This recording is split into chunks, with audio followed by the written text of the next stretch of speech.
অন্তর্বর্তী সরকারের দুই ছাত্র উপদেষ্টা মাহফুজ আলম এবং আসিফ মাহমুদের পদত্যাগ দাবি করেছে গণ অধিকার পরিষদ।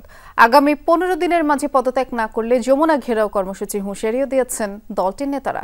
দুপুরে রাজধানীর পুরানা পল্টনে দলের কেন্দ্রীয় কার্যালয়ে অনুষ্ঠিত সংবাদ সম্মেলনে দলের সাধারণ সম্পাদক রাশেদ খান জুলাই গণ অভ্যুত্থানে গণহত্যা চালানোর দায়ে আওয়ামী লীগকে নিষিদ্ধের দাবি জানান। সংবাদ সম্মেলনে গণ অধিকার পরিষদের সহসভাপতি ফারুক হাসান বলেছেন, শিক্ষার্থীদের দল গঠনের মাধ্যমে ডক্টর মোহাম্মদ ইউনূসের সরকার নিরপেক্ষতা হারিয়েছে। এর ফলে ছাত্রদের মধ্যে থেকে যারা উপদেষ্টা পরিষদে রয়েছেন তাদের পদত্যাগ করার দাবি জানান তিনি। আগামী 15 দিনের মধ্যে দুই উপদেষ্টা পদত্যাগ না করলে গণ অভ্যুত্থানের সকল শক্তিকে নিয়ে কঠোর কর্মসূচির হুঁশিয়ারি দিয়েছেন দলটির নেতারা। বলেছেন, প্রয়োজনে যমুনা ঘেরাও করা হবে। জনাব আসিফ মাহমুদ সজীব ভুইয়া এবং জনাব মাহফুজ আলম তাদেরকে অনতি বিলম্বে পদত্যাগ করতে হবে।